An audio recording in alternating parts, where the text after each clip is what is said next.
All right, what's up, signers of the Encelia Accords? This is Stephen and Josh from Phantology, and today we have a special guest. We have Mike from Mike's Book Reviews, popular booktuber. So what's up, Mike? Happy to have you on. Oh, popular. That's a strong use of that word. I'd say just above the radar. How's that? Hey, thanks for having me. I'm excited to be here. If you're a known booktuber, I think that makes you pretty popular. Yeah. I mean, I think about it. It was just a year ago. People are like, who is this guy trying to talk about Wheel of Time? Yeah. But we're gonna talk some peace talks. This book is brand new. It's exciting for Phantology actually because I don't think in our existence we've had a book, a new release come out that we've been nearly as excited for, and it's been several years. I think 5 years now since our last Dresden release. So Josh and I just finished it this morning. I think Mike, you got an advanced copy, and you already have a couple videos up about it. So yeah, we're real excited to talk this one. I think we have some pretty raw thoughts here. Hey, if you guys just finished it, I can't wait. I can't wait to hear these reactions because, I had to have these reactions. And I had to keep them to myself for a week, so it was, I know people are like, oh, poor you, you got to read the book early. But, the whole time I was going through this run, it was everybody telling me, oh, I can't wait to get to this part so I could talk to you about this. Then I got to read it for them. I'm like, well, now I got to wait to talk to you guys about it. This sucks. It's like how the turntables have turned. I finished about 2 hours ago, so it's really raw for me. Oh, wow. Okay. Oh man, yeah, you're still hearing his voice in your head, I'm guessing. Yeah. This is the first Dresden book that I've listened to and not read. I guess I should add, I'm not an audiobook guy, and I can't go one video without the first comment being, hey, do you know James Marsters read these? He played Spike on Buffy the Vampire Slayer. I'm like, yes, I am aware. I've been aware of this the whole run. It's not nothing against that. I'm not an audiobook guy. I can't focus on them. But I like James Marsters. Yeah, I think we kind of go back and forth there. Sometimes it's just so much more time convenient to do the audiobook. But yeah, I'm with you. It's a little bit harder to focus sometimes. But to go off of that, Josh and I both read the first 15 books, I think 5 years ago, and we've been waiting for some time. But I know, Mike, you've kind of binged through all of these recently, so we may have some different perspectives here. Yeah, I thought that would happen, because I kind of made this comparison before where when I was reading Wheel of Time, all the people who had read it already were like, well, you're going to struggle when you get to this part, this part, this part. And as a binge reader, I was like, those parts didn't bother me at all. So I was like, it must have been different for you having to wait. So I'm thinking this might be the same thing. People who had to wait might have a different reaction to this book. Because like a lot of people I know didn't like Ghost Story. I enjoyed the hell out of Ghost Story. So I'm thinking I also didn't have to wait a year and a half after the crazy ending of Changes, so maybe that affected my opinion there. So I'm curious to see with you guys' opinions if that's how it is with Peace Talks. If it's going to be a little different for you guys having to wait and maybe not being satisfied, having your thirst quenched. Yeah, I think that's going to get accurate, and I'm excited to get into the meat and potatoes of this because I think people are going to have similar have thoughts about this book. I think it's going to be more divisive than people would have expected. What I said is I feel like we got to wait for Battleground before I can give this a fair shake, because it definitely feels like a part one of two. Now, if Battleground comes out and I still feel like, I don't feel like I got very many answers here, that might be, okay, now it's time to talk about this in a different light. But as of right now, I feel like as an act one, I'm personally satisfied. But it's kind of hinges on what happens in Battleground for me. Yeah, and I guess it's not too bad that we have to wait, 75 odd days now for Battleground. That's not too long. We're okay waiting for basically additional chapters of the same story. Yeah. That didn't seem too convincing, Josh. No, I mean, okay, so here's the deal. Here's the deal. And I want to wait until we get to the actual plot points to talk about this. But I thought that there were a lot of scenes in this book that just didn't need to be here. And overall, my biggest problem with it is that I don't know why we couldn't have had this and Battleground be the same book, just based on the kind of amount of fluff that was in this book. See, personally, I just think they should have released the 750-page book. Who cares? But that's just me. I'm also not a publisher, so who knows? Yeah, maybe it's in his contract that he owes them a certain number of books. I don't know, but I still feel like, I don't know. I need to wait and see how much feels like could have been cut off of this book and Battleground to make like one really tight 500, 600-page book. Maybe he's plotting this out, and he's been saying for so long that it's going to be 20 books, and then the three-part the three-part trilogy for the Armageddon thing. And so he's plotting this out, and he's like, oh man, I only get to 19 here. What am I going to do? I'll just split this in half and get there. Yeah, but come on, it's Dresden. He could have just had another Ghost Stories type book that's just, he goes on some adventure to a cool setting. Some side quest. Yeah. Yeah. And he's certainly written enough short stories that is totally within the realm of possibility. Which another thing here is I've read some of Dresden short stories, but I feel like I haven't read all of them. I feel like that was a handicap to me enjoying this book. And again, we'll talk more about that when we're going through the plot. I'm with you. I'm with you. I did not read the short stories. I intended to after I finished Skin Game, and then much to my happiness, I got that arc like the day after I finished Skin Game. So I was like, okay, well, I'm not waiting now. I was planning to do it in that week between that and the release. So it was kind of a thing. All I've read is Aftermath. Okay. I haven't read any of the other ones. Which is the one like right after Changes, right? Yeah. So basically, people told me it's basically like the post-credit scene of Changes. So I read that one and I was like, you know what? I don't feel like that added anything to where I can't just read all these when I'm done. But now that I read Peace Talks, like, oh, there's like 3 or 4 things in here I feel like are probably from short stories that I don't know about. Yeah, I at least went back and figured out what the things were that I needed to know, because I have also failed in reading the short stories. Although I have, I think, side jobs sitting in my bookshelf that I do need to read. Anyway, I went back and actually filled myself in on the information I need to know. So for the purpose of this podcast, it will seem as if I've read the short stories. At least I'm going to be a total short stories poser. But if you're listening this far and just to like our non-spoiler section and you haven't read the book yet, go read the short stories before you go read the book. That's an easy recommendation. I'd probably recommend it. No, I won't even. I won't. Hang on. I'll just say I recommend that you do that. Yeah. Non-spoilers is hard. How do you guys do this? Yeah, this is about when we usually get into. This is about when we usually get into spoilers. So before we go too far into the spoilers, Mike, I neglected to give you a chance to plug your channel. So let our listeners know who you are and what you do and how they can find you. Okay, well, I run a channel on YouTube called Mike's Book Reviews. It's just on YouTube. I got out of the podcasting business about a year ago, finally, something I did for a long time. But what I wanted to do on this channel was I felt like we'd gotten to a place as a people where we were not allowed to have an opinion anymore. It felt like it was either agree with me or else. And if you don't agree with me, you're stupid. And, you're probably some insert label here. I wanted to make a channel where I gave my opinion and I encouraged you to talk to me about it. If you disagreed, that was okay. We're going to talk about it. You know what? And even if we disagree after that's done, we're still going to be pals after. So really, it was just to kind of engage people. I don't know anyone in real life that reads the stuff that I read. Okay. No one I know reads high fantasy. No one reads science fiction. No one I know reads Stephen King. So I was like, I want to find people out there who read the stuff that I read so I can talk to them about it. So that's kind of why I really started the channel, and to get, just like I said, engagement. I wanted to talk to people about these books and encourage them. If you disagree with me, that's great. I want to talk to you about it. Bring back discussion. That's kind of was my goal with the channel. So it's doing okay. The first year, I think we're rearing up on about 20,000 subscribers at this point. So it's growing well, much more than I ever expected. I think when I got like 500 at this time last year, I was like, wow, this is way better than I ever expected. So it's doing great. It's still something that's a blast to me to do. It is still just a hobby. It's not a job or anything. So I still am very much enjoying it, and I get to meet new people like you guys. This is great. This is my second podcast I've been on today, and it's awesome. I'm having a great time. Yeah, we really appreciate your time. Phantology is a bit newer than Mike's book reviews, but I guess not by too much. And if you like what we're doing, you can find us at Phantology Books on all the associated channels and distributing platforms and all that. But I think we are now ready to talk some peace talks, what you came here for. So we're going to kind of do our typical thing. We'll talk through the plot points and let Josh and Mike and myself give our reactions and some opinions, and feel free to drop us some comments on what you thought about it. Join our Discord and let us know, because I think this one, it was a little bit divisive. Okay, so as this one begins, book 16, Harry is running on the beach with Thomas, and they kind of do some expositionizing, and then Thomas drops the truth bomb that Justine is pregnant. And then Ramirez shows up, his warden buddy, and tells them that these peace talks are happening between the Fomor and the Accorded Nations, and Marcone will be hosting them, and Harry is going to be kind of contracted to provide security here and make sure that these peace talks don't go south.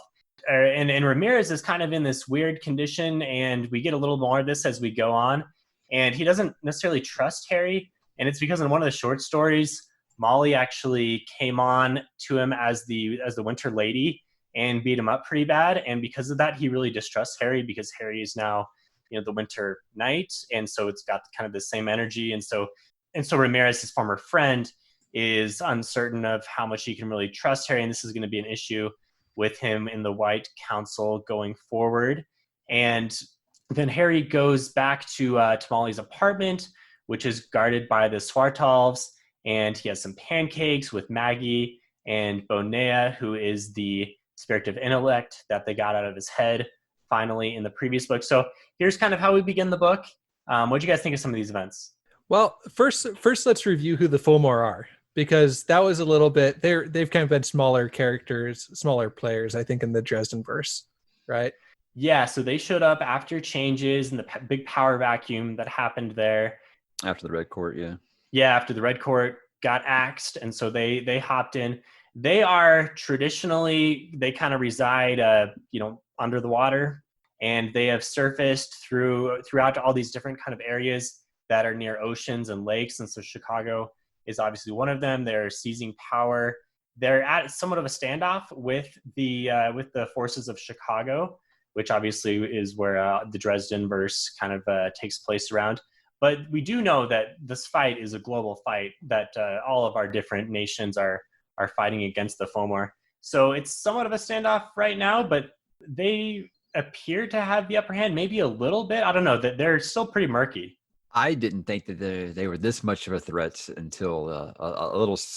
I don't want to jump way ahead of you here, but until a certain entity shows up later in the book. But as far as right off the bat here, I'm like, okay, I missed something. Why is Ramirez not like, oh, I've used it before? He's like, hey, yeah, the Winter Lady, Winter Light, whatever. You guys do whatever you're going to do. And now he's all like suspicious. And I knew something was up. Was he using a cane? Does this mention in the beginning that he's using a cane?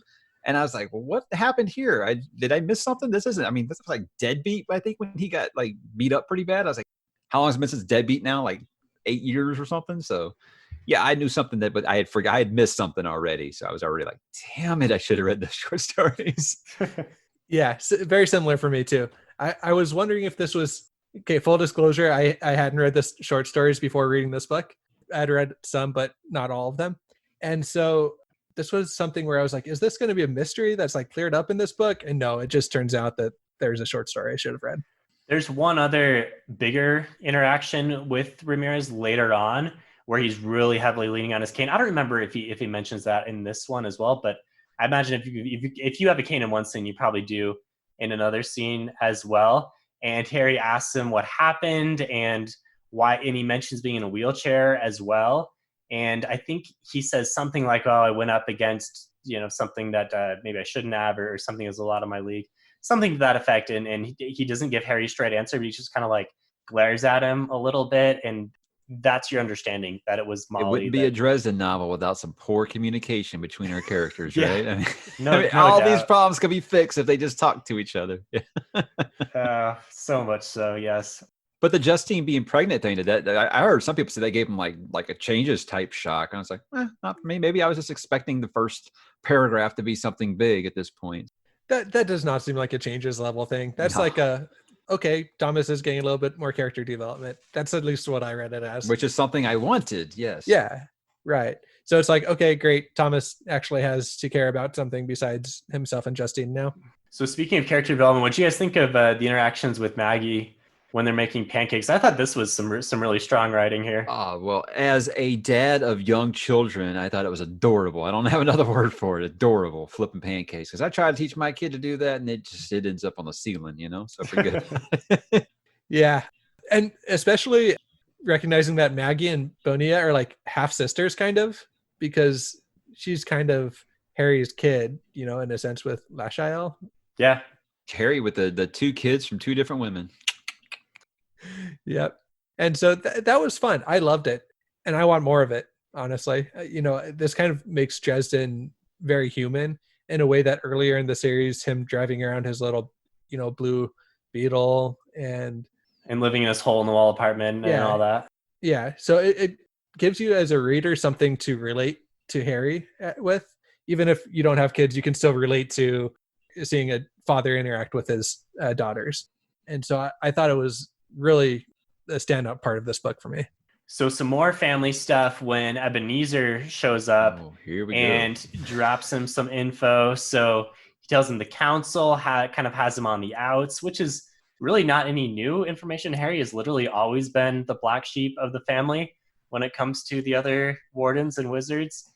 And then they get into this big argument over his treatment of Maggie. Not that he's a bad dad, but just the fact that she's living there with him. Ebenezer thinks is very irresponsible compared to the way that he himself didn't raise Harry. I mean, he's his grandfather, but like gave him no communication or help as a kid because he wanted to distance to keep him safe. And kind of the same little bit of a result of the way that things went down with Harry's mother as well. But this really kind of blows up into a big argument that Maggie gets concerned about, and Ebenezer runs off in a huff. And so this Ebenezer it seems like every Dresden book, there are a few characters who Butcher decides are going to be like the main sidekicks of the story. And Ebenezer is a big one in this one. I think Lara Wraith is probably the other big one, other than your typical like Harry, Murphy, Molly type characters. Ebenezer bugged me in this book, to be quite honest. Yeah, a little bit. Yeah. Yeah. So like this first conversation, and I'm going to be skipping around because we're in full spoilers now. The first conversation, I was like, Harry, dude, just tell him that Thomas is his second grandkid. You just need to. He deserves to know that. Yeah, but like Mike said, we can't communicate in Dresden. Right. Nah, instead, you wouldn't have a good book then. Yeah. Instead, Harry waits until literally the worst possible moment to do that. He just waits until like they're throwing down, about to kill each other, to like say, "Oh, and you have a grandson." It bugged me. So it bugged me as well, but I do think there's like a reason for it. It makes sense. Harry doesn't want to give him this information, which is going to further drive a wedge between them. He'd rather kind of just continue to get by. And it's not until he's really, really pressed to when it finally comes out. So I understand why the bad communication happened. But yeah, you're right, Josh. It bugged me as well.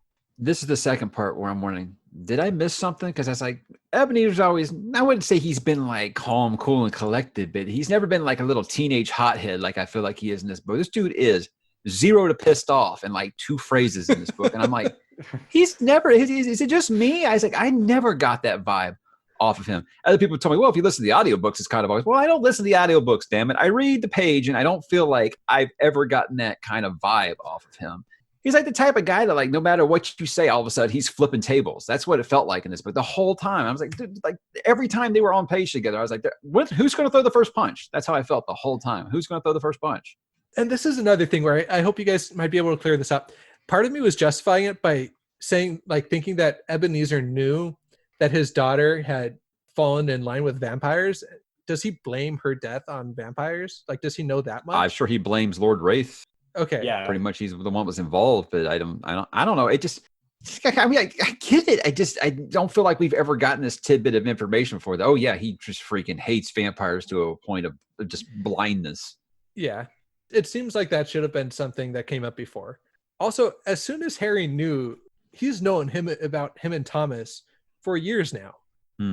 But now it's too much. I can assume it's because he's around Maggie. That's the only reason I can think that it really set him off this much, because he was around Maggie too. But he also hasn't known Ebenezer's his blood grandfather until the end of Changes. And then there's been, a lot that's happened in a kind of a short time since then. So I could see that relationship kind of still settling into that relationship a little bit. Okay, fair enough. It still bothers me though. Like, it seems like Dresden should have come up with a better way to communicate that. It's something I get from Ebenezer's point of view. Like, if you look at it from Harry's point, how Harry is with the ghouls, like no matter what, he's always just going to have that blind hatred for them. Ebenezer's the same way with the vampires. I just don't feel like it's been given, that information's been given to us, and now it's just turned to 11 in this book. Not bad. It just, to me, it surprised me at how just easily pissed off he was. Mike, by the way, since you mentioned Ebenezer and the audiobooks, he's got a nice Texan accent in the audiobooks that might kind of rival yours. I didn't know Haas was a Southern thing when I was raised. We don't say Haas in Texas, so I don't know how Southern that is. Apparently, I've learned it's like more of an Oklahoma and like Nebraska kind of thing. But I was like, people tell me that that's like full on Texan, but I've lived here since 1993. I haven't ever heard anybody say Haas. Ebenezer has always felt like the old, like, kind of dependable. And I did feel like this was just a character change for him. and it didn't really feel earned for me. See, and I was afraid to say that when I did the review, because I was like, what if like the longtime fans are going to tell me I'm wrong? It's been like this the whole time, and I just missed it. But And the thing is that it would be one thing if this was just like a scene that happened and he could have handled it better. But this is like essential to the entire plot of the book is Ebenezer's like hatred of vampires. And so I feel like Butcher is good enough with his character work that he could have spent a little bit more time getting us like acclimated to the idea. I don't know if this scene was him trying to do that before we got to the big showdown, you know, on the lake. I don't know if this scene was like trying to prep us for that, but I feel like we needed more. I think it was a little bit. I would say there are at least 3 or 4 different conversations with Ebenezer, major ones, and every single one features him saying, "Harry, you can't trust vampires. Harry, what are you doing?" Yeah. All right. Enough ranting on Ebenezer. We'll get to that a little bit more later. I think I spoiled my what thing I didn't like about this a little early. So next big thing, another big character moment, as Harry meets up with Murphy again. So Murphy's still pretty injured from the beating that Nicodemus gave her at the end of Skin Game. But her and Harry have a really solid adult relationship now, where they've always seemed pretty comfortable with each other, but now they're really kind of settling into some kind of commitment. I guess that level of commitment doesn't come till a little bit later, which we'll talk about when we get there. But for now, they kind of talk, recap a little bit where they're at, and get a little sexual energy on. But they get interrupted by Rudolph and Bradley, 2 of the special investigations officers who come in, and they've got some dirt on both of them from the whole fallout at the end of the previous book. And they kind of issue some vague threats, but this really doesn't go anywhere in this book. So after I finish this book, looking back on this scene, I'm thinking like, why? Where are we going here? All I've got to say is the Rudolph and the Conjuritis thing in this book, both of them better have a payoff in Battleground, because I have no idea why they're in this book because they weren't important. Dude, it was like, okay, here comes the biggest cock block ever. Yeah. I'm like, God, how many times are we going to stop these 2? And then they just go back to it after they find out that they could be in jail for I don't know, man. I don't think I could do that. Kind of a mood killer. Yeah, that's kind of a mood killer. They must have really been feeling it. I mean, what has it been since Proving Guilty when they first talked about getting together? So, I mean, we've been talking like almost 8 years here, and it's finally happening, and then it just gets blocked again. I was just like, Jesus Christ, Jim. It's like, I thought Joss Whedon was like an emotional butcher. What are you doing, man? That's true. I guess in the cock blocks that have happened to Harry in the series, this might be like one of at least he didn't get shot this time. Exactly. Yeah. But come on, Harry's sexual energy is literally never killed. He's always in totally adrenaline rushing. Especially since he got the mantle, yeah. Yeah. The winter mantle is another thing that kind of bugged me in this book. Like the number of times where we were told, oh, the mantle really tugged on me, and I felt this desire to either kill someone or unleash my sexual energies upon them. And then he's like, oh, but then I mastered myself and put it away. But in the previous 2 books, it seemed like this was something that was really kind of fundamentally changing him, and we'd really have to watch for him. And he wasn't able to control his abilities 100%. But this time, I don't know if like enough time has passed where he's like figured something out, but it seemed like every time it was like in the back of his head, but at the same time, the Winter Mantle was not doing it for me in this one. I was assuming it's supposed to be like, when he was working on his parkour and all that stuff. It was like his Zen thing where he was figuring out how to control the Hulk inside. That's what I guessed. It's not gone, but he can control it, not just be like a 15-year-old boy who's trying to bang everything he sees in sight or get in a fight with everyone he sees. To me, this book, it just felt like this was a way for Butcher to come up with as many ways to say, like, to describe being manly as possible, like run around banging my chest or run around like talking about every cool thing I've ever done. Like, it just felt like it was a reason to like come up with a funny thing to say, like over and over and over. To be fair, most of them are funny. Yeah, it did add a lot of humor to the book though as well. I mean, that's one thing that I don't think he missed on at all in this one. It was funny, as we come to expect with Dresden. Can we talk about the Murphy and Dresden like sealing the deal here? Am I the only one who wasn't sure if they did it or not? Yeah. It was like I was like, look, in Skin Game, you give me like this fever dream sex scene that was like so hot I was like tugging on my collar here, and then when it actually happens you leave it ambiguous if it actually even happened or not. If it wasn't for them getting when Ramirez questioned him later on, I wouldn't even have known if they had actually done it or not. I thought that I have an uncorrected proof is what my arc was called, so I thought maybe there's a scene missing or something, but no, everybody says no, that was it. It was kind of like left up to your imagination. I was like, wow, we've been waiting this many books, and then he just kind of figured it out, guys. I was stunned by that. Especially because the whole like scene before that was them like getting 95% of the way there. Yeah. Like just copy and paste that, put and it it's over like there. basically get over here. And it's just like, okay, did they, or were they just, being friendly again? I don't know. I thought it was weird. Yeah, you're right. It's not until the scene with the wardens where they cast that spell and they realize that he's been with someone. And then also when Lara touches him and she gets the magical energy against her, burned as a vampire. Yeah. My guess is that maybe some beta readers or something pointed out that they didn't even know if they had done it or not. So he added that random little spell with Ramirez, like, oh, has he been with anyone tonight? I guess he just didn't think he could top what he wrote in Skin Game because it was good. Maybe. Because that's honestly kind of what it seemed like to me, was that looking back on it, that they just need to clarify that, yeah, they actually had sex off screen. Hey, I'm glad they finally did it. Finally. Yeah. And in addition, like you see their emotional connection in a lot of other ways as well, especially later on. I'll just go ahead and say later on when they admit that they love each other out loud. And I think, Mike, you mentioned this, like just their silences, the way that they speak. Yeah, I think that Butcher's gotten better as a writer, and the fact that like he can write a relationship in a way where you don't have to write that corny, cheesy dialogue, which we use in our real lives, but we wouldn't want to write it down on a piece of paper and let everybody read it. He's able to get across the things that they're saying to each other without saying anything at all. I thought it was beautiful. I thought that was gorgeous.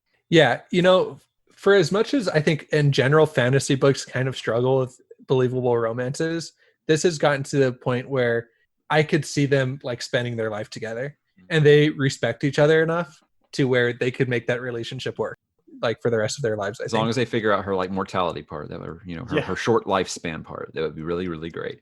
That's true. It's like an Aragorn, Arwen thing, right? And I guess one other kind of thing there is interesting that even though it seems like Dresden and Murphy have pretty much sealed the deal and they are a couple now, there are still a lot of fans out there, fan theories that want Harry to be with other women as well. Like, I don't get it. The Harry Molly people, I don't get it. You guys need to stop it. Just stop it. You're grossing. There's a lot of Harry Molly people. I think after this one, there's going to be a lot of Harry and Lara Wraith people. And that one like might be earned a little bit more after this one when Lara kind of seems to have a thing for him. Yeah, that's what Freydis keeps saying. Like she likes you, like really likes you. Yeah, we can kind of get into that as well too. Is there just going to be like a swinger paradigm where like Lara is with Harry and then the Valkyrie lady is with I'm Murphy, convinced that if it wasn't for feedback, Jim would go all in on that stuff. I don't think he's ever said it. I don't know. You guys might have followed his career longer than me, but I think he gets bothered when people call Harry a misogynistic character. I think he's bothered by that. And I was always, when I was reading, I was like, I don't see why people say that. The dude's went like 10 years without getting laid. How is he a misogynist? Because he thinks beautiful women are beautiful. I think beautiful women are beautiful. I don't consider myself a misogynist. So I think it bothers Jim.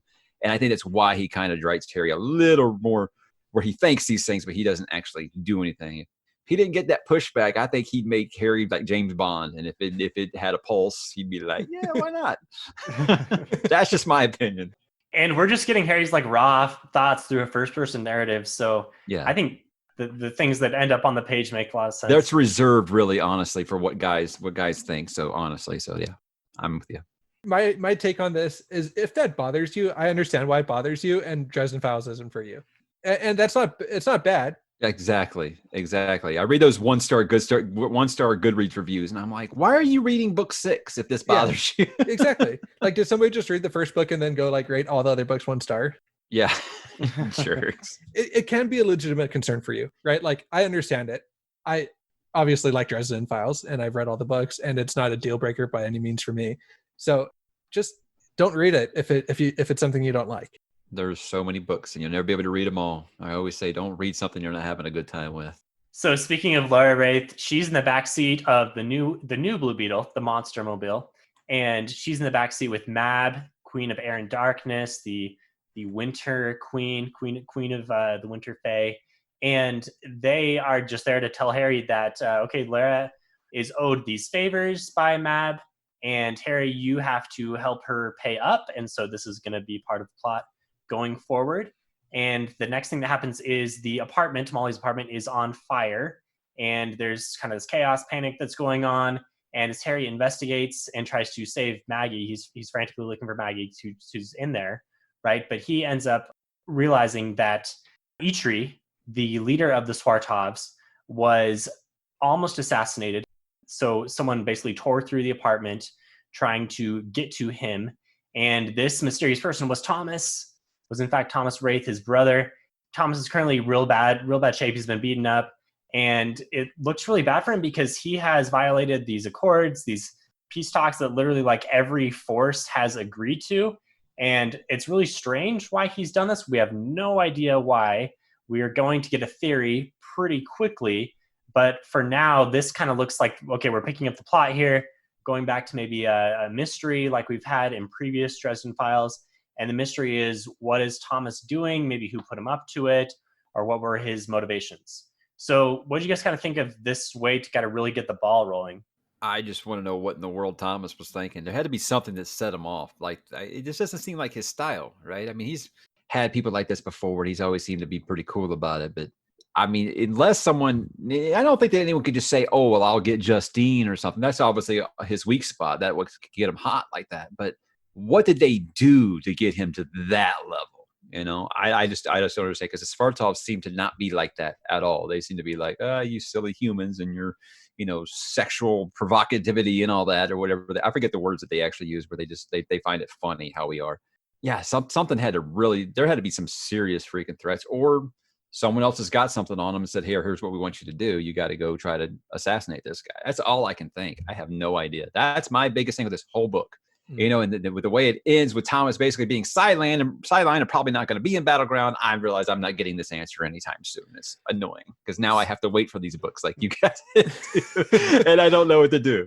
I really hope we get the answer in Battleground. I mean, even if Thomas is sidelined through the entirety of the book, he may or may not be, but we could still maybe like discover a new player or someone who's been manipulating things. Maybe this is part of the Black Council thing that's going on, and Harry finally figures something out. So he could trust something out of someone.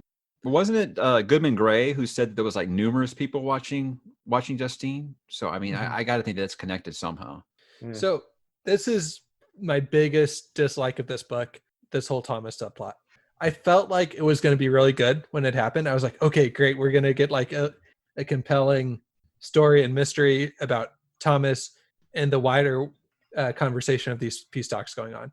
And so like during the setup, I was like, okay, great, this is wonderful. And then as the book kept going, and they like didn't really do anything to investigate, and they just had like a few scenes where they were setting up how to rescue Thomas, which we're going to go through, but it felt like almost just padding, which like the Dresden Files doesn't need padding, like go tell the story and like make it good, or just move on.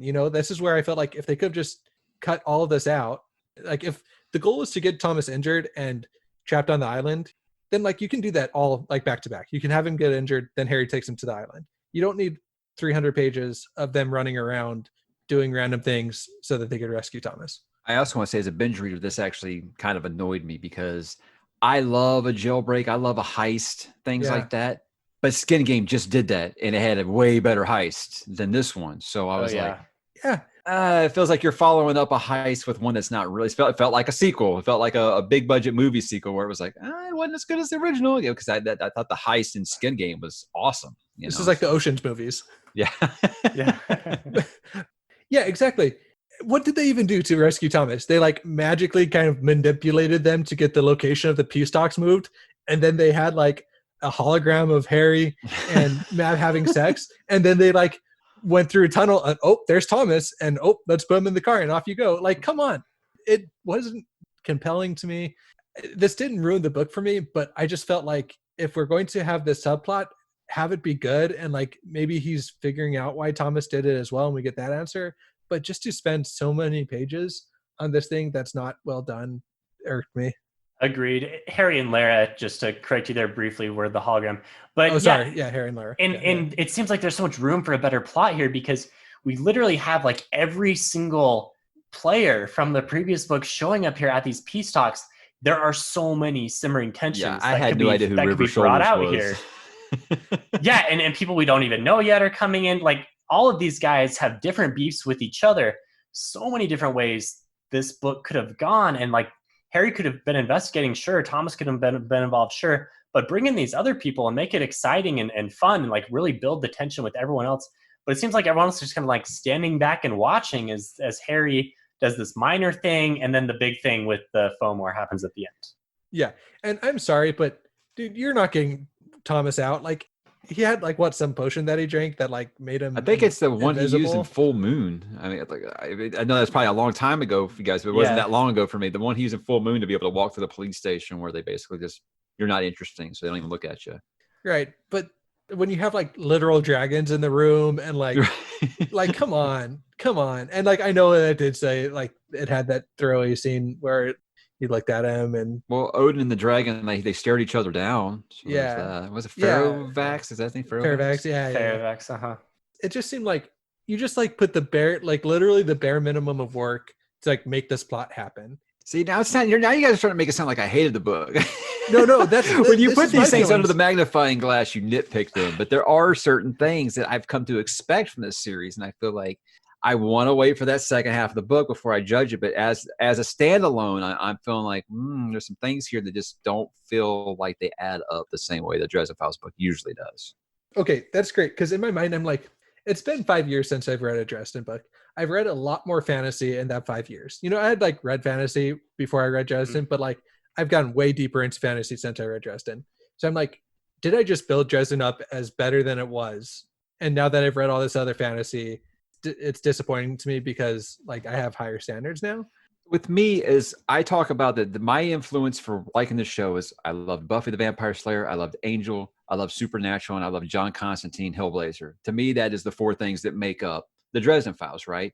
And what this book to me kind of felt like is when you'd have a season of Supernatural where you're like, hey, it's like season 13 now or whatever, however many seasons are on the show. I'm like, it's the same plot line from season 7, but it's not as good. Again, I keep going back to saying a lot of stuff feels like it's what he just did, not only before, but in the previous book. And it was done better than that one. So that kind of had me being like, feels like sequelitis. Conjuritis, sequelitis. Yeah. Another thing that makes no sense. I agree with you guys. I think a lot of what you're saying is totally online. I think I was maybe a little higher in the regard of I really liked a lot of the quieter character moments where we saw the progression of characters over the years, especially when he goes back to the Carpenters and he kind of like thinks back, like, oh, there's these empty rooms at their house now they're grandparents. Hey, he wrote Daniel off like real quick. I was thinking Daniel was going to end up getting the one who gets the sword. Now they're like, nope, he's gone. He's gone with his family. But that's fun to see. And I think that was what I really liked about it, because it seemed like these are all real people and they've come quite a long ways. And so if you weren't in Dresden for those things, then you're really going to dislike this book, because the action and the plotting, the kind of the breakneck speed wasn't there. It took at least 2/3 to 3/4 of the way through the book where it really picked up and you're kind of like blazing through the pages. I don't know if you have in your notes, but can we talk about Butters and Sonya and the sword training and all that stuff? Because I was really compelled about the sword not being able to actually harm anything except the monster. I thought that was a really neat little twist. Let's get there. Let's do a few more plot things. Okay, I didn't want to jump ahead of you. I thought we were talking about the ending almost there. So I didn't know if you had skipped it. My fault. I went on a rant. I'm trying to jump your notes. We're all too excited about this one. So going back to where we left off on the actual plot, so Ebenezer and Harry have another one of their multiple arguments about vampires, and then they're interrupted by this outsider confrontation. So these type of outsiders are called corner hounds. I thought these were a cool idea. They appear in any surface or location that has a bunch of right angles. So Harry and Ebenezer like run down to this parking garage, right, where there aren't a lot of right angles, kind of a bunch of curves, and they fight them for a while. These are outsiders, so they pack a lot of punch, and Ebenezer's throwing around some serious magic and showing why he deserves the title of the Blackstaff. Harry distracts them with this kind of messed up birthday present that he's got ready for Butters, which is like, it's like super loud T-Rex singing happy birthday, but it's like at a decibel level that no one could really withstand without destroying your eardrums. And it doesn't help that they're in a parking garage, so it's like literally blasting everyone's eardrums apart. The corner hands are distracted by that, and they set up this ring of fire, and they are able to banish them. So I thought this was fun, and I was really kind of skimming through pages here, not skimming through, but really getting into the meat of the action here. And Butcher still does a great job of writing these scenes. Good combination of humor and nice action and magical ingenuity. I love the idea about the corners. I thought that was a really neat twist to him. He always seems to come up with something new that they can do. Yeah. I like that. I thought it was wonderful. The whole birthday song, singing happy birthday, super high. I thought it was great. It shows you how Harry is kind of like losing his humanity a little bit to think that that's something that would be funny. But like, it just fits Butter so much that I'm just like, yeah, I was happy with it. I laughed out loud, I think, when I read it. And I love that scene. That's one of my favorite scenes because it feels like it's driving the overall threat of the outsiders. You know, this is kind of like the White Walkers in Game of Thrones, that they're just kind of this looming presence throughout the series. And it shows, yeah, these guys are, you know, they're going to put our heroes up to the test whenever they're on screen. That's a really good comparison, because I think we're getting close to the end game of the series now. We really need the outsiders to feel like a serious threat as we get up to Armageddon. And I feel like we're getting there. I mean, now we know that that's what the Winter Court is there for, to defend the gates of reality against them. And we get some of that at the end when Mab says they're really, you know, attacking the gates in force. And now that they're actually getting into Earth reality as well, and Harry and Ebenezer having a tough time banishing them. So yeah, this is a fun moment. And then this is also where the chondritis happens for the first time, which Mike, you already mentioned, is like, what the heck is this? So hopefully we see this more. Jim, I know it's going to have a purpose. It's just, since this isn't one full book, it definitely felt like that didn't need to be there. I'm sure it's going to make sense when we finish Battleground. But for this, I was like, okay, I thought the antihistamine thing was funny because, doesn't not make sense. It's just, I don't know. That's part of the Dresden charm right there. This was something where I felt like he took cues from things like the Wheel of Time, where they have the bubbles of evil pop up. You know, this is just kind of something fun that whenever there's a slow moment going on, he can have chondritis and then like have some chaos. Yeah, have some chaos. Yeah. Hey, we need some crazy spiders outside this dumbwaiter. Yeah. Why not just have them sneeze and there's just Exactly. So thus far, like you said, Mike, the only thing that we have to combat this chondritis is cold medicine, which Butters prescribes. And then this kind of leads into the middle part of the book, which I'll call the part of the book that we've seen before in other books, where Dresden assembles his team. So he goes around and he just like has these different conversations in different settings with different friends, frenemies, enemies, whoever that he wants to get on his side for this one. So he goes and he talks to Butters for a bit. He goes and he talks to Lara for a bit, and they have this sparring match, and she says that, you know, look, I really want to help Thomas. He's my brother, but my hands are tied here. And then he goes and talks to the younger wardens, who are kind of his friends, but also don't trust him. And a lot of that is because of, I think, Ramirez's hesitancy towards him as the Winter Knight. And finally, we get Molly on the scene. So Harry summons Molly. She's full on Winter Lady now, and they actually have to like strike this official bargain for her to help Thomas. So Molly is still his ally very much, but she is also bound to Winter just as much as Harry is, and that's going to be important. And then the final thing before the talks start is this really good moment where he goes back to Michael's, he goes back to the Carpenters, and I know, Mike, you're wanting to get to this lightsaber. Well, not really a lightsaber, but, you know. Not a lightsaber. Yeah, exactly. It's basically what you can do without getting sued by Lucasfilm. What can we get away with here? That's what that was. Just wait until Disney starts buying publishing companies, and then we can start having lightsabers in books. All right. So before the peace talks start, what kind of struck you guys here in these moments? Obviously, the lightsaber. Well, I thought for sure that he actually did cut Sonya's hand off here, because I was like, well, that's the Star Wars thing. You got to cut off someone's hand, right? But it was an interesting little thing that I think is going to come into play, obviously, later, because I think even Michael brings it up. Yeah, you can't hurt any monsters, so what's just going to keep a monster from hiring some heavy to come and take you out? So basically, Butters has got to learn he can't just get by on just being, swinging a lightsaber wildly. He's going to have to learn how to actually fight. And this is so cool. I feel like we're seeing, like with Butters, we're seeing a normal guy, quote unquote normal guy, become a hero. Yeah. And I really like what Butcher's doing with that. Because with Dresden Files, we jump in and Harry's already a hero. He already has some wins under his belt. He's already kind of established himself. With Butters, we're taking this guy and we're throwing him into the paranormal. And then not only are we just throwing him in, but we're making him, a heavyweight in the world. So I think it's really cool what Butcher's doing with Butters here. I hate to keep making these comparisons, but I'm going to keep doing it because I love it. Something that Joss Whedon always did with Buffy and Angel is he would take a character that could be considered like a wimp at the beginning, and by the end of the show, they were like a badass. And Wesley on Buffy and an Angel was a complete paunch, just a complete wimp. And then by the end of that series, he was freaking James Bond. So I think it's been that kind of development for Butters. You think back to where he was before Polka Will Never Die and where he's at now. It's like two different characters. He's taken enough time to develop this character that's believable. It's been like 7-8 years that he's been doing this. So I'm on board for it. I love it. Podcast that's on this morning, they aren't so crazy about Butters. I'm like, well, I still like Butters and I still love Harry and Karen. So suck it.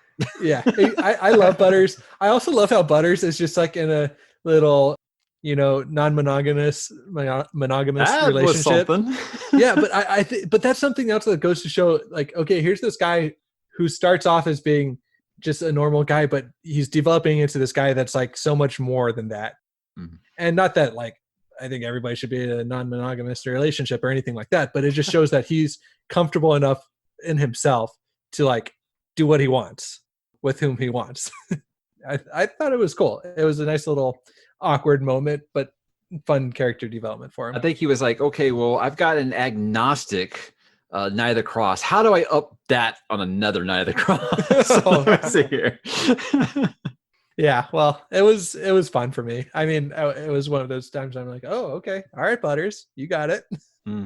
And I guess speaking of Knights of the Cross, we're still looking for one more. Number 3, yeah. Like I think I've got to finally let go of my Murphy one, unless she's going to use the sword as a cane. It's probably not going to happen, but I've been championing Murphy for that sword for a while now. It's been hinted at for long enough. My next theory was it was going to be Daniel, the way they were setting that up, obviously descended of Michael, descended of Charlemagne, anything like that. So I thought that's where he headed. But like I said, he wrote that out in one sentence in this book. So that ain't happening. So I have no idea who's getting that sword. And I don't think we're going to find out. I don't think we're going to find out until that trilogy. Yeah, it seems like it could be a big moment at the end. Maybe a twist we're looking forward to at the end. If it ends up being Harry, I'm going to barf. Yeah, come on. Harry's already OP, man. He doesn't seem OP, but like literally there's nothing he can't get himself out of, it seems like in these books. Yeah, even death. After he gets knocked out a couple of times, he'll figure it out. Yeah. Okay, so the peace talks start. They're taking place at the Brighter Future Society headquarters. This is headquarters of the United Group of Chicago Resistance Fighters. And this is at this, Harry describes it as a castle. It's really just Marcone's new house, HQ, that is built on top of Harry's old house. And I thought this was kind of one of the stronger parts of the book, were these moments where Harry was reflecting on how he just wanted to go home and he couldn't go home anymore because obviously his house is burned down and he's got like nothing familiar to go back to. And then towards the end, when he busts Thomas out and he's in his sub basement where he spent so much time, that was kind of poignant for me. So I really like that part. And so as Harry sees the castle, he reflects upon this, and then the talks start. And first thing happens, we figure out where everyone is seated. We kind of like get an overview of the room, who's there, how have they changed in the past few years. I was a little disappointed in kind of missing action between some of them. By the time you get to the end of the book, I was hoping for a little more. People like the archive, for example, like we just saw her, but no interaction there. Maybe a little bit of a missed opportunity. Of course, she has hips now. She's old, of course. She's older I now. was like, wow, he just could not wait till she got old enough for him to write that. I will say that's one time. These are times when I'm like, okay, Butcher, like, okay, we get it. Can't help yourself, yeah. So Lara meets with Eitri and gets not a bargain, but she at least gets Thomas to be moved to Marcone's castle out of the impregnable Swartov place. So now we think we have a way to get Thomas out, because we can get through the security of Marcone's castle, which really doesn't quite make sense. Like, I don't see Marcone being lax on security, so it feels like a bit Really, of a plot hole. one security guard. One security guard. And this guy flew over brick by brick a castle from what country? Europe, somewhere in Europe, so that it could keep its enchantments up. Like, you'd think he's just gonna here's a flume that goes down to my secret dungeon. Yeah. Like, come on, give me a break. Seems It did strange. seem a little simple, yeah. But anyway, that's how Okay, all right, yeah. when we talked about not liking the Oceans sequel plot, the heist plot here. Yeah, definitely Ocean's 12 and Skin Game is Ocean's 11. Yeah, for sure. Yeah. So Harry also talks with River Shoulders, who is a Sasquatch. Which I knew I'd missed something when this guy came up. Way too much backstory for this not to have been something that Seems had been important right away. established There are actually 3 short stories that establish him. I haven't read any of them, but I did read a summary of them, so I at least know kind of what happens in them. And the strongest comparison I have with River Shoulders to another fantasy character, I'm going to say Loyal from Wheel of Time. You know, like this giant wise guy that's Writing a book. writing a book, wears glasses in order to not look too intimidating to humans. Maybe like talks a little bit slow. I don't know. It kind of seems like a Loyal to me. You're picturing Loyal in your Now head. I'm not gonna not see Loyal next time I think about this character. Yeah, I've ruined River Shoulders for sure. You can also just picture a Sasquatch because that's literally what he is. Yeah, but when you do that, all I see is Harry from Harry and the Hendersons, and I just can't stop laughing. So I just try not to do that. What I did like, and I don't know if this was explored more in the shorter stories, but I did kind of like getting a glimpse into the 3 different kinds of Sasquatch, like the ones that try and kind of assimilate into human society, and then the ones that just try and stay hidden, which is like 90% of them, and then the ones that like want to, annihilate humanity. I think Like that's the a cool. Janoska. Yeah, the Janoska. I thought that was a cool, little side politic scheme that Butcher came up with. Were you guys upset that there wasn't more actual like peace talks in a book called Peace Talks? I mean, were you guys kind of disappointed? I guess there was one point where I felt like Jeff Goldblum in Jurassic Park. I was like, you are going to have peace talks in your Peace Talks book. I mean, we know that Harry's not a political guy. I mean, I know that, but I think outside of Marcone throwing down the gauntlet and telling everybody, yo, you're part of these accords, and you walk out that door, you're a coward. I think other than him acting like a big boss there in that moment, I didn't see any like politicking in this book at all. It got close. We got to the point where we were supposed to have him, but we immediately didn't. That was the extent of the talks. I know. I was ready. I was like, okay, I'm going to go into this book. I'm going to have like, all these wikis on hand. Because I know I'm going to be lost in, some of the smaller minutia of what's being discussed. And then quickly I realized, I'm like looking at how much more of the book I have left. I'm like, we're not getting peace talks in here. Yeah, I was at like 88%. I was like, it isn't going the way I thought. Yeah, exactly. So I was like, my overall thing, and this is just, it's still jumping ahead. I'm just like, why couldn't we have just cut out the fat with Thomas's storyline, with his high storyline, and have actual peace talks in here? Because that, to me, that would have justified the 2-book arc. Is like one book going through all these peace negotiations and really firming up alliances, and then having it fall apart. And now all these alliances are together. They've established this greater, alliance, and now we're ready to take on these big bad guys. So make it a political intrigue book. We haven't really had. I mean, we do get some politics always between the different courts, but like politics between all of Supernatural, I guess you would say. Yeah, I was expecting like a Jack Ryan book with this or something, his take on like a Jack Ryan book with humor, of course. I'm not one who needs everything broken down like that. I was just rather surprised. I thought this was going to be the actual like negotiation. And then I assumed the next book's called Battleground, being, oh, well, guess the peace talks didn't go so well. That was kind of how I thought it was going to go. But I think that was just too on the nose. Well, so I think we're supposed to move on from here with all of the characters and all these different players in the Dresden verse, like all being allied now. I'm afraid that's what's going to happen. And we're supposed to buy it because they had these peace talks. Yeah, it definitely feels like it's supposed to be that unifying us versus them kind of moment. Yeah, we got to, unite or die kind of thing. So I think the issue with that, and I guess we're further jumping ahead, but I don't think there's any holding us back at this point. But I think the issue with that is the force that they're supposed to be allied against doesn't really seem earned. Like this goddess Titan comes in, right? Ethnu. And this is now the big enemy, and the Fomor have like enlisted forces. Maybe they've crossed a line here. and now they're going to mess with the mortals too much, and so everyone else that was previously squabbling is going to get together to fight against them. And I guess that's what you're saying you guys are worried about, that's going to happen. It's not going to feel right. And I think the problem is that they just kind of like threw in this Titan goddess in out of nowhere. It's like, who is this person? And this is now going to be the big bad. Is that what we're thinking? Like, it's got to be. If you can flick Mab through like 3 walls like that, then yeah, I think so. It's right. And what happened to the Black Council thing? Because that was what really caught my attention quite a bit over previous books. Like, I want to know about the Black Council, because that seems really intriguing. I like the idea of a traitor and everyone. And who the hell is Cowl? Yeah, it's still a thing. We have no idea. Okay, if these answers come in Battleground, then we'll all look back on this book and like it more, I think. But yeah, exactly. I just feel like we needed more motivation to really care about this new big threat. Well, I think them whole at the outer walls, is that what they're called? Them whole like that whole thing is supposed to be like, look, whatever our problems are, we need to take care of that, because if that goes wrong, we're all screwed. I think that's what we're supposed to take it as. Yeah, and there was that throwaway line like, oh, the outer walls have been under attack as of the last hour, and so like here's like, well, they're working together, but that doesn't seem like it's really how you should write conflict. Like these two huge, powerful forces are now allied against everyone else in the space of 10 pages.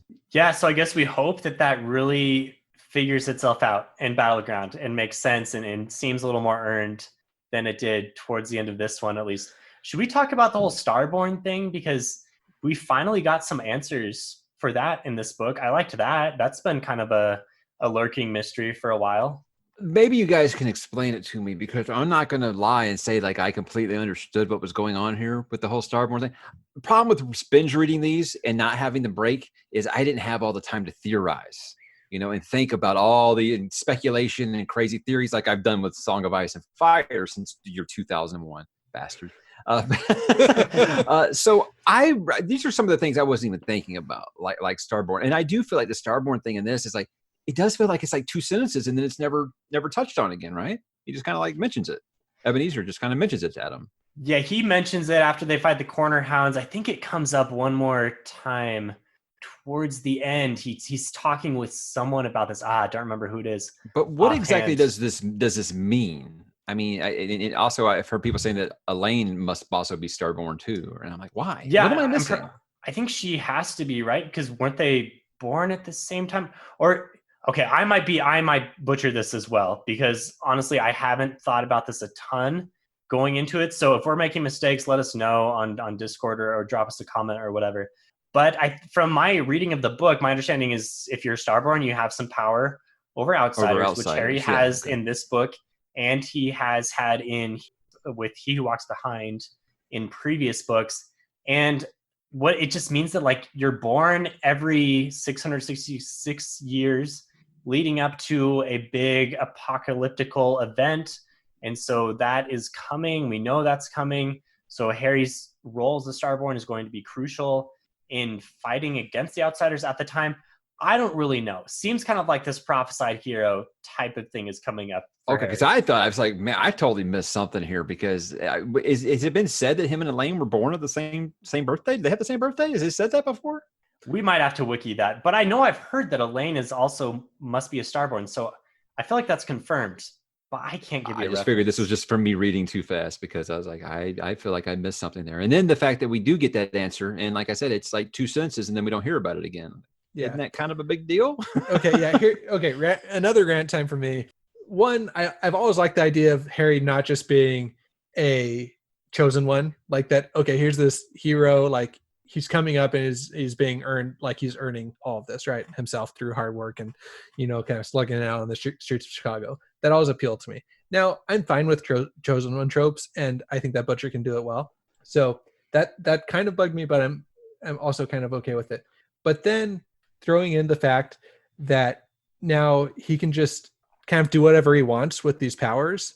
He can just have it be so that he can just banish outsiders, and that he can put his will against them, and that he can like just get this whole new power set that we've never seen before. That bugs me. He wasn't OP Additionally, enough. Yeah. Additionally, it also bugs me that the entire White Council knows about this, right? They all know Dresden's birthday, right? You can assume that if he's this big prophesied hero, that they know about it, right? They're not stupid. So why the heck did they, if they knew that he was their literal save, like only way to be saved, why did they put him under the doom of Damocles? Like, why were they almost to execute him? Why are they kicking him out of the White Council? This should be like kind of a Rand situation where like they know that he's kind of dangerous, but they're keeping him close because they want to be able to like control him, just big overview of that. Like they should be politicking to make sure that he does what he needs to do, not like constantly trying to kick him out of the White Council. Maybe it's like the Severus Snape thing, and they actually loved him the entire time. Just why, like this doesn't make sense to me with the White Council. Why are they going to execute Harry if he's the only one that can like prevent the outsiders from coming in? Okay, I looked up Word of Jim. He says Harry and Elaine are just a few months apart in age-wise, so for all intents and purposes, the same age. This is one of the reasons that Justin had handpicked both of them to adopt. It wasn't just random kids with power. This was Jim Butcher on her having the potential to wield power over outsiders. So I think that makes a lot more sense now that I've read that. I never read these Word of Jim things while I was reading because I didn't want spoilers. So now I can read all these things. I'm excited. I love Words of Jim, kind of like Words of Brandon for big Cosmic fans out there.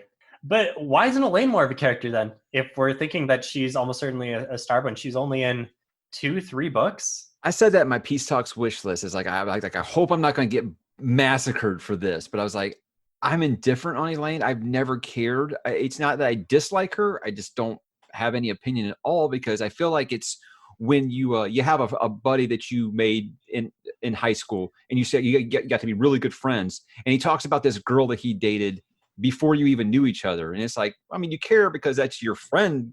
He cared about this person, but other than that, what do you really know about him? You don't really have any feelings for that person. So that's kind of how I felt about Elaine the whole time. It feels like Butcher's telling me I'm supposed to care about this person. I'm like, I just kind of don't. And when she shows up what's like once every 5 books, and it's just like, oh, hey, you're her again.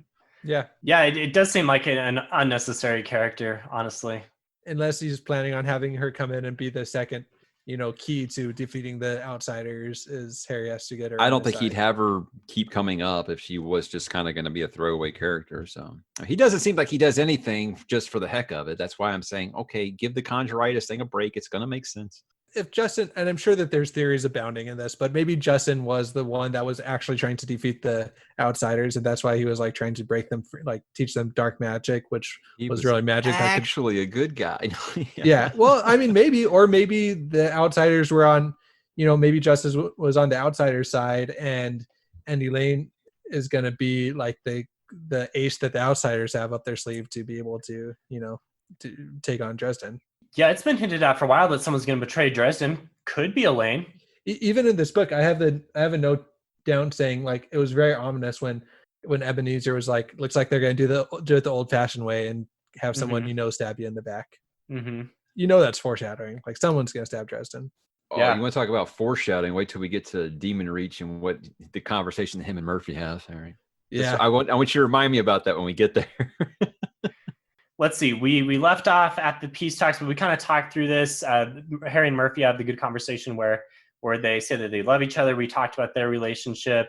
We talked through the poor heist, the heist light version, we'll say.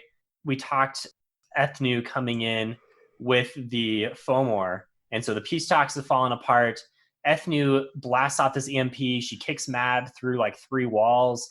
She's super OP. Everyone's afraid of her. This seems like the most serious threat we've seen to date because we have a gathering of it includes Odin, a literal god, who's there. So there's some really heavy hitters here, but everyone's afraid of Ethnu in this magical eye that she has. Marcone is able to hold them together after this all falls apart. And then the outer gates are under attack. So I'm just kind of blazing through events here. But then finally, to catch us up, Harry meets up with Murphy and Lara and Freitas and Thomas at the Water Beetle, and they're going to take off towards Demon Reach, but Ebenezer comes in before they can take off, and they get into a little wizard duel, and Ebenezer takes him down, and it seems like he kills him. Like he sends a rock or a comet through his chest or something. Harry's bleeding out. Ebenezer loses his cool because Harry's admitted to him that Thomas is his brother. And we know right away, we know pretty quickly that he doesn't really kill him because it turns out that Harry was projecting using this ring that he's got. But this fight, I mean, it's been foreshadowed quite a bit throughout the book. What do you guys think of this one? The fight was really cool. I hated seeing them fight, honestly. But if either of you guys are big fans of the Disney Star Wars sequels, I apologize. This feels like The Last Jedi done right with the projecting thing. At least that part, I'll say the positive there. Jim obviously is still writing action at the top of the game. I don't see it. Maybe Sanderson might be the only other one in the genre who can write it as good as he can, I think. Yeah, I hated seeing the two of them fight and seeing how far Ebenezer was willing to go. Really was heartbreaking, not just for Harry, but for the reader too. Yeah, it felt earned within this book. I don't know within the series, but within this book, this fight felt earned to me. Like seeing the tensions just rising and rising and rising. I liked it. I thought, again, yeah, like you said, Mike, the action is top notch. You can really all my gripes of the visualize. book, it's not with the writing and in the action at all. No way. I love how you just see him, floating above the lake on this like huge boulder. Like you get these scenes in your head that are just so epic. And I know I've gone on rants in this video, but like I like this book. Okay. So like because of scenes like this where it's wish fulfillment, you're just like, yeah, just finally you're just like letting me see these two awesome wizards that like have a lot of power, duke it out. That's what I'm here for. Yeah. At the end of the day.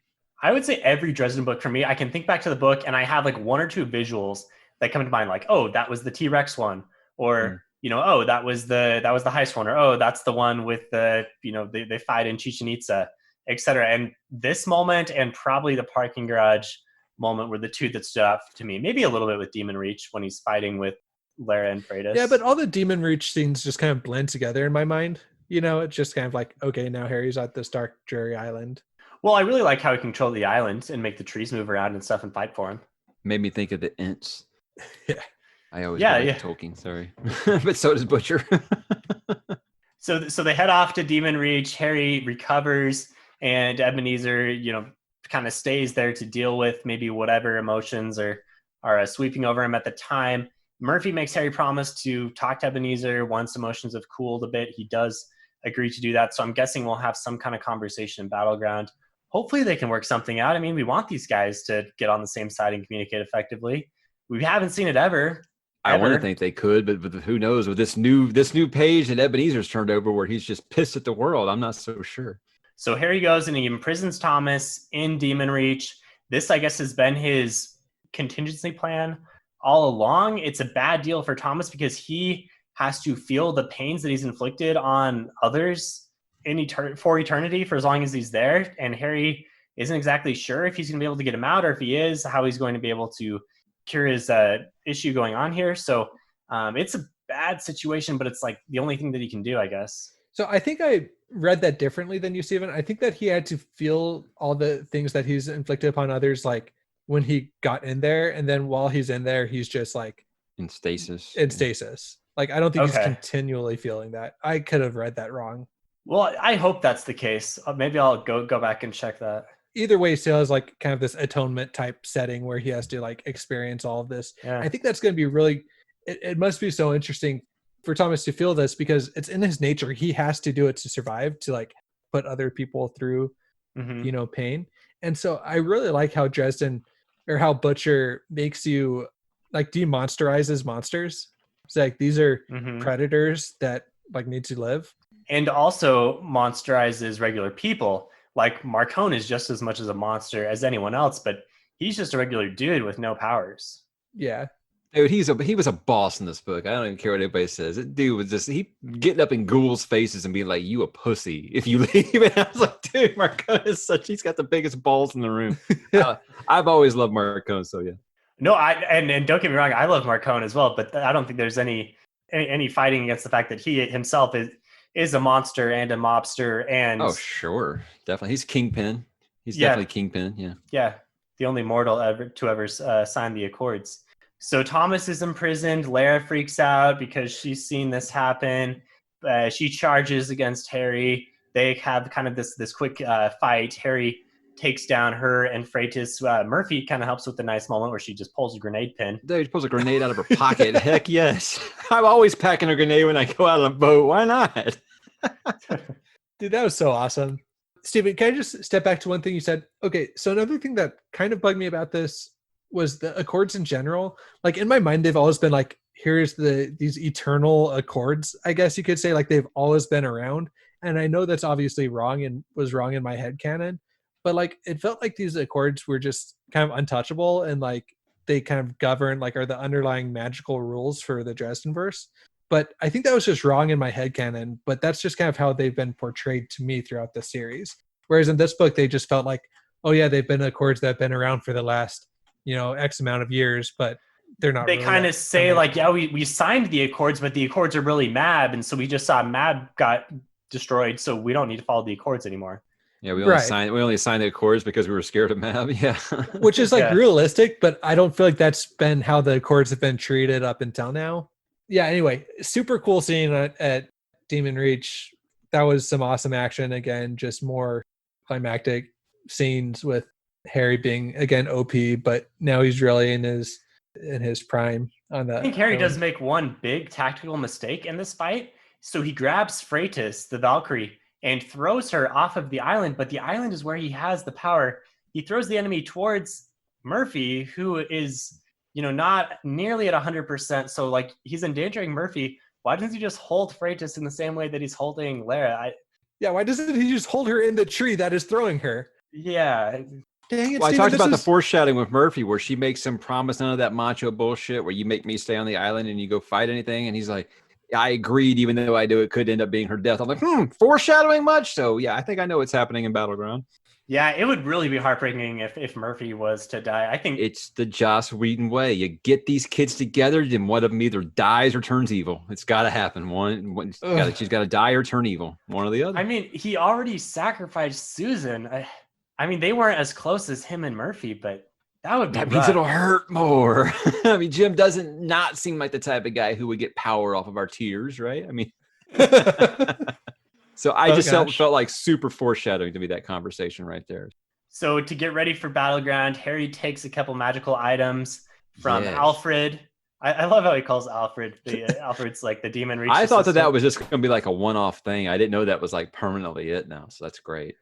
I feel like this is to the roots of Dresden, where he's just like being so immature with these like eternal beings that like are so much more powerful than him that he just gives them like a nickname just to be a prick. He's just like, yeah, you're Alfred. Yeah. And in this case, Alfred brings him a couple items that he got from the Hades vault in Skin Game. So he's got this Amathane. I might have said that wrong. Close enough.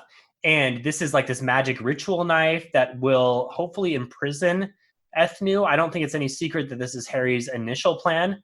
If this is his initial plan, we know it's not going to go right in Battleground. This is what he's going to start with, we can assume. And he's got this placard, which we don't know much about. Harry seems to know something. So we're going to see these items for sure in Battleground. That's kind of where we start. And then they hop on the boat. They take off back towards Chicago, where I'm guessing stuff is about to go down. And we will meet back in 77 days. Or a little bit sooner for Mike, because I assume you're getting your advanced reading copy. Yeah, I did go get for the notice that I Fantology. will be getting it. I don't know when, but the publisher did say they were happy with my review. So I guess I'm approved now. They'll send it to me. The whole thing, I did my whole vacation, not vacation, but my Sunday Bible school thing when I read Skin Game about what these 5 holy artifacts were. Now, the placard, I believe, is the sign that they hung on the crucifixion of Jesus of Nazareth, King of the Jews. As far as what its power is, I have no idea. The dagger, I believe, is the leftovers of the Holy Lance, which is the spear that stabbed Jesus in the side, and which makes him like always victorious. Because if you read Skin Game, you'll notice once he takes that knife, all of a sudden he starts winning every fight that he's in. And before that, he was getting his ass kicked nonstop. I think I know what the power of that is. It will make him. This is the Elder Wand. Be more OP, yeah. But as far as the placard, I have no idea what that can do. Maybe that's what they plan to write the new Accords on. I have no idea. I have no idea what they're going to do with that and why he seems to know enough about what it's going to do that he remembered to take it. I have no idea there. Ooh, okay, all right. Theory. This is just off the top of my head, but maybe that's like a death curse on steroids. Like maybe that's his fallback plan. Like it might symbolize Christ dying on the cross, right? And so like maybe it can be like take a sacrifice and like have whatever the person will when they sacrifice, like make that happen no matter what. Okay. That's good. Yeah. He hasn't talked about the death. It seemed like for like 3 or 4 books in a row, he was talking about that death curse. And then after changes, he just kind of went away. He hasn't really talked about it very much anymore. Harry hasn't talked about it very much. Maybe anymore. he doesn't have, well, he talked about it in this book. Did he? Okay. He mentioned it. He said, well, he was just talking about how if somebody needed to take a shot at a wizard, then they would need to do it all in one go. I feel like when Jim keeps it fresh, it's going to be coming back up again soon. That's probably, it seems like that's his plan B, where he has that to fall back on if he needs it. So that's the book. And then the book just ends. It's like, wow, maybe do I not have any more pages? Why is this not turning anymore? Because the art, it just ends on that last page. There is no other pages. It was the digital version. It just ends there. Usually you have your, hey, check out these other Dresden books or author's note or something at the end of all those books. Nothing. So I'm like trying to turn. I'm like, is that it? Is that really where it ended? So I was like worried when I did the review. I was like, hey, you didn't get the last chapter. I know I've gone on several rants in this podcast episode, but I will say the positive thing about this book is that it felt like stepping back into the Dresdenverse after I've been away from it for too long. I'm like, finally, I'm back in it. I'm liking it. It felt like putting on like an old pair of jeans that like I'm used to and I like and I enjoy. And nothing about this book ruined it to the fact where it's like I didn't enjoy it and it wasn't a good Dresden book. There are things that I'm being picky on because I'm like, why didn't you do this or why didn't you do that? But I enjoyed this book and enjoyed reading it. I'm with you. A lot of people on the not a lot of people, but a handful of the more longtime readers in the Discord are like, oh, I like this one less than Full Moon. I'm like, I think you guys are overreacting just a tad here. I was like, I liked it more than like White Knight, but for me, I have to wait until I read the second half of the story, and then my rating could go up or down depending on how that book sticks to landing, which I still am confident he's going to do. Mm-hmm. It like you said, Josh, at the end, it might feel like you still could have just released this as like a 600-page single book and just got that stuff down, which again might be the publisher's fault. I don't know. I can't wait to hear this story from Jim when he goes and writes his memoirs here after he's done. Or just shows up at Comic-Con talking about it. I can actually watch these things now. I haven't watched any of his cons or his discussions with that guy that doesn't write, with his name Rothfuss, and I haven't watched any of that stuff because I was afraid of spoilers. But now I feel like, okay, the Twitch, this big Twitch streamer that's on. Yeah, it's like when I finished Wheel of Time and I said, hey, I can watch all this spoiler shit now and not worry about being spoiled. So I'm excited. It's like a whole new wealth of information for me, and I have to take a shot at Rothfuss any chance I get. Sorry, guys recording videos in front of Cheerios boxes complaining that people are asking him about where the book is. It's like, well, it's been like 11 years. It's not like it's been like a month. I mean, chill. He's acting like he just handed you book 2 and you asked him where book 3 was. I mean, come on, man. Be realistic here. We've had we've had this exact same conversation in our group so many times. I love that you're on the same page as us. Well, the thing is, it's like, I'm not even a big Kingkiller fan. I read Name of the Wind. I thought it was fine. I didn't get out of it what everybody else did, but then everybody told me, well, book 2 actually isn't as good. And I'm like, well, if it isn't as good, I think I'm going to go ahead and tap out. So I haven't been suffering, but I hate the way that he snaps at his fans. I hate that. So George R.R. Martin gets shit all the time, and he never gets nasty with his fans over it. So, Mike, do you remember how when we were talking beforehand, I told you that Steven got me to read Dresden and promised me a book every year? And then he also got me to read Name of the Wind right before Doors of Stone comes out. And then he also gets me to read Gentlemen Bastards. Oh. And so, like, seriously, like, I blame of the story, do not follow through on my book recommendations if you want to read more. Thing is, no, do, but just... If it's Sanderson, I'll do it. If it's Sanderson or Joe Abercrombie, I'll do it because I feel like they write at a good enough pace that I won't be disappointed. Everyone else, if this series ain't complete, I'm not starting it. That's my George R.R. Martinitis there. I will not start it now. Like I said, I started reading A Song of Ice and Fire. There were 3 books out. So I've been there since the year 2000 with that series. And I've been waiting for 20 years, and I've gotten 2 books since then. So yeah, I will not start incomplete series ever again unless it's a writer as prolific as Sanderson he probably released a book while we were recording this. I mean, that's just Sanderson. Maybe he finished the novella. He did. And he put it out for free on his webpage, and it's 500,000 words. I mean, that's just Sanderson. He's a robot. He doesn't stop writing. Yeah, my brother-in-law just got Dark One, so I'm going to go overread that. He's going to lend it to me. All right, so that's a wrap for Peace Talks. This has been really fun, guys. Before we close, I think we've been critical quite a bit, but people are not going to believe that I liked this book. I really did. people got to understand that when you put these things under this kind of magnifying glass, the things that you didn't like are usually going to come out more than the things you really did like. But I really actually like the book. I gave it a 4 out of 5. So did we cover your prepared worst to the best already? I have one more that I could kind of like throw out there, little minor thing, but I don't know if we've already done the ones you guys had thought of. I could do mine real quick. What I didn't like I said, I already talked about, is how Ebenezer just turned into a teenage hothead in this book, seemingly out of nowhere. But what I really did like was basically Butcher finally solidified the Harry and Murphy relationship. No more will some beastie say, "Oh, you and your girlfriend," and Harry won't be like, "That's not my girlfriend," like he always does. When someone says that. No more of that. So, that was what I liked the best. That, and also the reference to the. I don't know if you guys are as old as me, but the reference to all of your base are belong to us, that just made me laugh out loud, because that's just always something I thought was hilarious. I've used that meme for years. I think I kind of know what that is. I knew it enough where I was like, I know this is funny, but I should. Well, it's like Harry, then he says, "I don't even funny. know what that means." I'm like, "Yeah, sure you don't, Harry." Okay.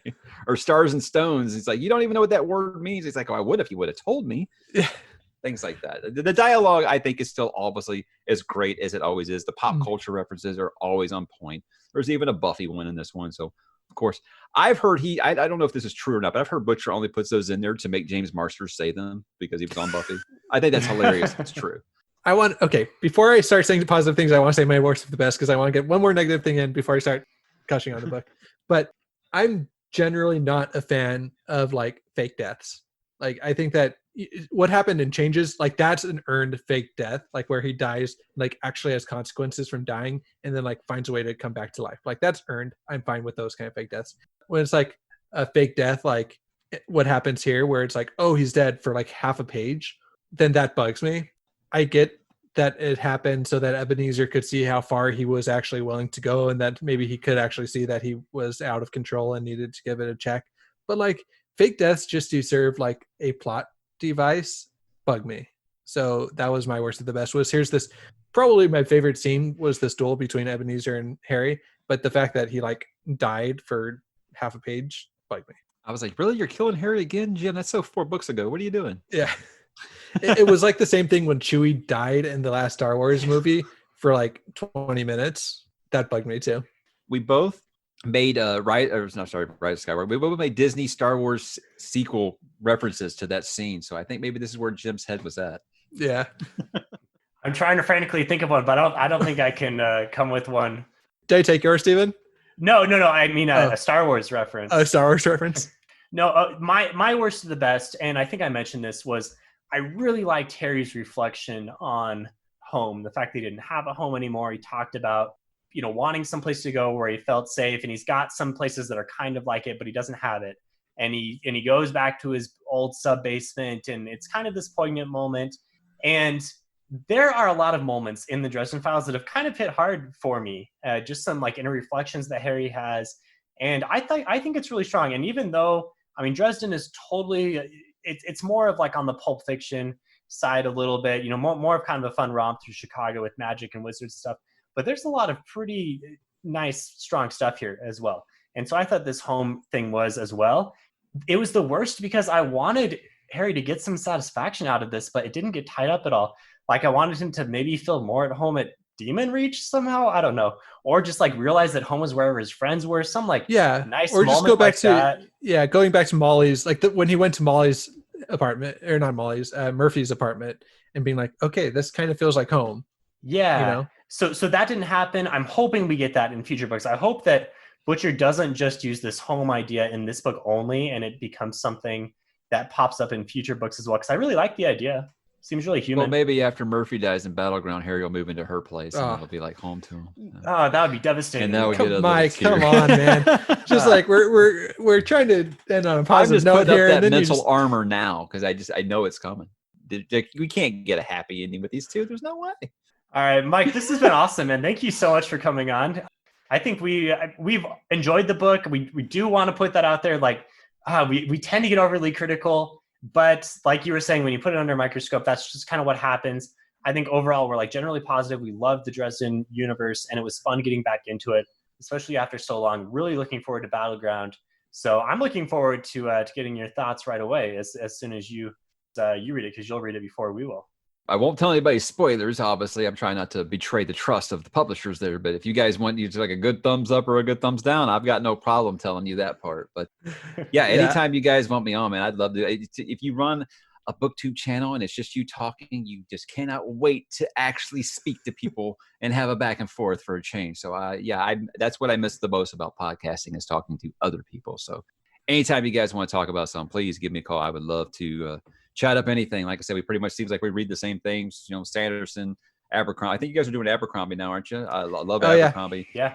There's so much stuff out there to talk about that I would love to have you guys, especially the Pierce Brown stuff, because I just can't get enough people to read Red Rising. So I would love to anytime you guys want to talk. Do we have a review of the third book up yet of Red Rising?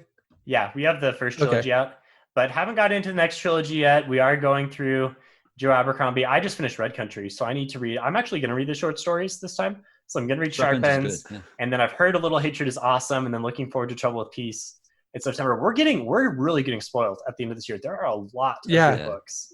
Latter half of 2020. It's weird that in a year when there's a new Sanderson book coming out, it's not the one that I'm most excited for. I'm most excited for The Trouble with Peace. I've been a First Law fan since no one had even heard of it, and I still think not enough people have heard of that one. Yeah, that is still an underrated book. Even though it is getting more and more popular, we need more First Law fans out there. Mm-hmm, definitely. Well, thanks for listening. Check us out at Phantology Books, online at www.phantologybooks.com. Hop on Discord. I think we may have made some mistakes. We were a little unsure on some of the details, and especially with this coming out so recently, and obviously only really doing one read through. Yeah, let us know if we made some mistakes, hardcore Dresden fans out there. Thanks again, Mike. Really appreciate it. We'd love to have you come on another time. But we'll see everyone later. Peace. All right.